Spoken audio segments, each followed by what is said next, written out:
Saab's latest 9.5 aims to propel the Swedish brand back into the executive car mainstream. It's bigger than its immediate rivals and boasts smooth, potent turbo engines, a wide range of suspension options, an excellent XWD 4x4 system, and some desirable high-tech features. Overall, an interesting and highly individual alternative to the usual executive contenders. It's hard to think of a car more important to its brand than this one. Saab's second generation 9.5 must be a sales success, that's a given. But just as importantly, it must restore to its Swedish maker that individuality that once characterised this unique marque. A tough task, you might think, given this car's development under previous Saab owners General Motors, the very people accused of watering down the brand it must rescue. But not an impossible one. Up to 70% of this car's parts are, after all, uniquely Swedish, making this the most purely conceived Saab since the 9000 model that I used to own was launched back in 1985. This car really couldn't have arrived at a better time. Since January 2010, the company has been back in independent ownership, the way Saab should be, having been purchased by Dutch sports car maker Spyker for a very affordable $74 million, or as new owner Victor Muller put it, less than the price of a new wind tunnel. Now that's not bad, considering that the Swedish Trollhättan factory has been redeveloped, an unaffected and enthusiastic dealer network remains in place, and there's still a technology share agreement with General Motors. Plus there's plenty left in Spyker's reserves for new model development that begins with this car. A car offering luxury saloon space and values at much more affordable executive saloon prices. It's a very different car from a very different company for management buyers prepared to take a very different approach. At its heart, Saabishness should always be technology driven with its own individual twist. Now, exactly how individual this 9.5 really is something we're going to explore over the next few minutes, but the technology is certainly in place. You can specify your 9.5 with either of two 6-speed transmissions. There's a choice of 2 hydraulic steering systems. You can opt between 3 different suspension setups with a sport chassis setting depending on model, and choose between either 2-wheel drive or 4-wheel drive with or without an electronic diff. Now if you think all that sounds complicated as a buyer, just imagine what it's like to deal with on the production line. And that's before you start thinking about engines.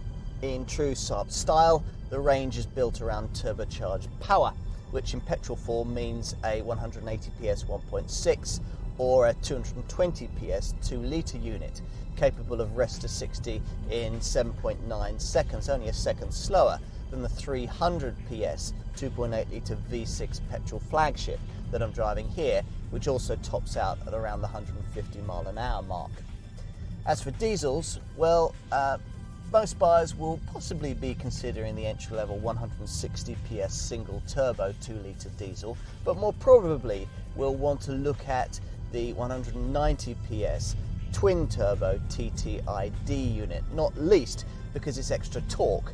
There's 400 Newton meters as opposed to 350 Newton meters in the smaller diesel. It comes in pretty useful when you're trying to lug along 1.7 tons of Nordic automotive real estate. More interesting is the 9.5's method for making the most of its power. If you choose an entry-level petrol or diesel variant, your car will come front-driven. If you opt instead for the 2.8-litre V6 petrol turbo flagship that I'm driving here, it'll come fitted with Saab's acclaimed XWD all-wheel drive system. Go, though, as probably most buyers will, for one of the models in between, and you can specify your car with either layout. Now, choosing your 9.5 with 4x4 fitted as part of the package gives you not only the extra grip, but also a far more advanced suspension system of the kind that I'm driving here, and it really should be standard across the range. At the front, Saab has fitted what it calls hyper struts there to reduce torque steer. That's that writhing feeling you get through the steering wheel of cruder performance cars under harsh acceleration. While at the back there's an equally sophisticated multi-link suspension setup that delivers a supple yet compliant ride. It's all enough to make this car a tremendously sure-footed thing. The electronic stability systems are especially good, as perhaps you'd expect, given that Saab invented the double swerve elk test after their group managing director was killed by one. It's the kind of executive saloon you'd kill for at the end of a long week with the night rain pouring down and 250 miles to drive. But in standard two-wheel drive form, it's not the kind of car that can emphatically take the fight to its more sporting German rivals. Get an XWD model though with a clever electronic ELSD rear limited slip differential, apportioning up to 50% of power between front and rear wheels to catapult you in and out of corners, and things begin to change. You'll be even better placed if you've specified Saab's clever DriveSense active damping system, which via comfort, sport or intelligence settings enables you to not only sharpen or soften the ride, but alter steering response, throttle response, and even tweak the way that torque is apportioned between front and rear axles. If a Saab becomes nothing more than a slightly different take on a rival BMW, Audi or Mercedes, it can never succeed. It must be more than that, and this 9.5 is. The style is like nothing else. The look, futuristic and clean, and almost everyone you meet will have an opinion on it. Perhaps most striking is the way that the A and B pillars have been blacked out to create a wraparound effect for the glass house in the style of an aircraft cockpit.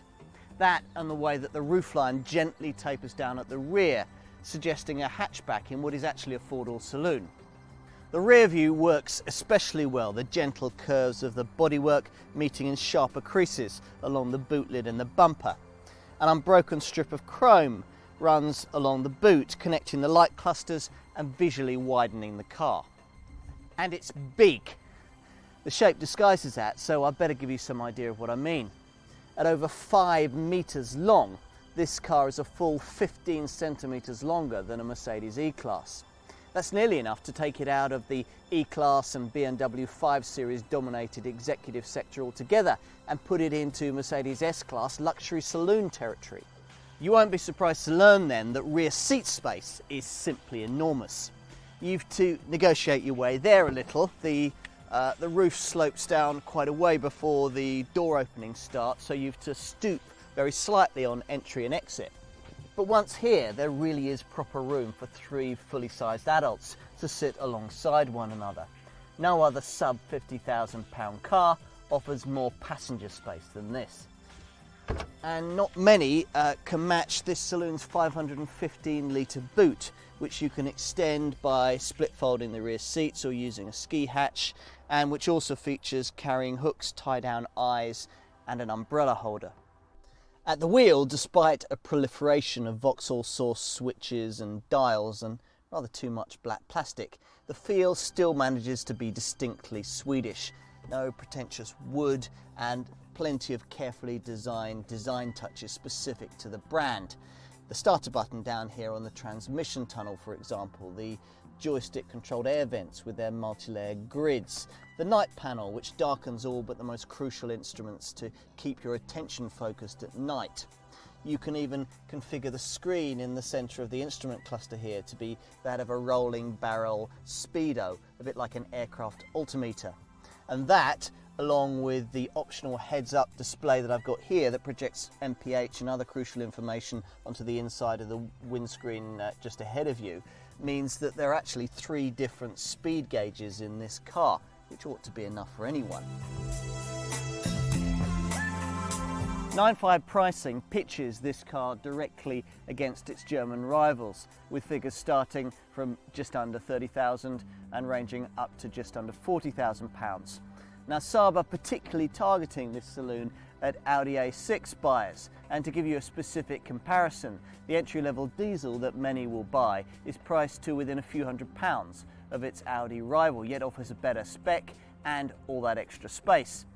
Comparable BMW 5 Series and Mercedes E-Class models require premiums of around £1,500 and £2,500 respectively.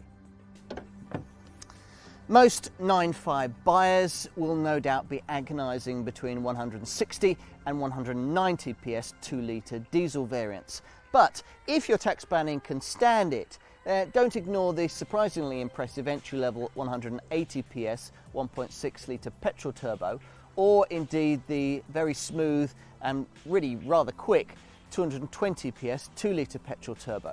A car that gets within a second of the 0 to 60 time of the V6 all-wheel drive turbo petrol flagship that I've been driving here, and like the faster diesel is available with a choice of either 2 or 4-wheel drive. Whichever 9.5 model you choose, you should find it to be decently equipped, though it has to be said that the style and technology that really creates the Saabishness of this car is mainly found on the pricier all-wheel drive models.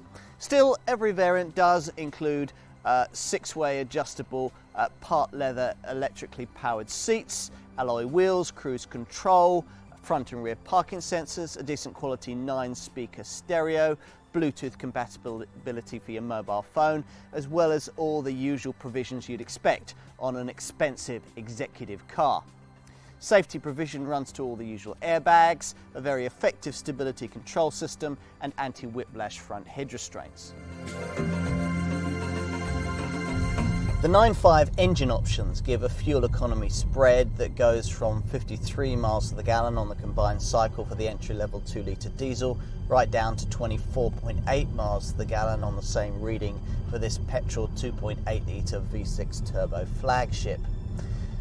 Fitting the 6-speed automatic to the diesel has quite an impact on fuel consumption. You'll lose about 12 miles to the gallon on the combined cycle, but less of an impact if you go for a 2-litre petrol turbo, where it falls just 4 miles to the gallon from 33 to 29 mpg. CO2 returns, well, they vary between 139 and 159 grams per kilometre for the diesels, but they're up at 244 grams per kilometre for this Turbo 6 V6 2.8 petrol model. There isn't too much of a cost of ownership issue if you opt for an X-wheel drive model. It won't affect CO2 or miles to the gallon to any great extent. Depreciation though, that's a bit of an unknown. It won't be as good as this car's German rivals, but rarity value should help, as will the fact that you can probably negotiate a far more attractive sticker price right up front. There's the usual 3 years, 60,000 mile warranty. It is perhaps ironic that the first really individual, unique Saab produced under General Motors ownership will be one that GM will never profit from. On the other hand, it's also rather fitting that a new era in which the brand will depend on those very qualities for survival begins with this car. It challenges convention, as every Saab should, both in the way that it looks and in its provision of Audi A8 and Mercedes S-Class luxury saloon cabin space at Audi A6 and Mercedes E-Class executive saloon prices. It isn't perfect, but that target will be a lot closer when Saab get around to offering the technical niceties of pricier models right across the range. Overall, success for this car doesn't lie in its outselling its German rivals. That won't happen, and in any case its appeal would be diminished if it did.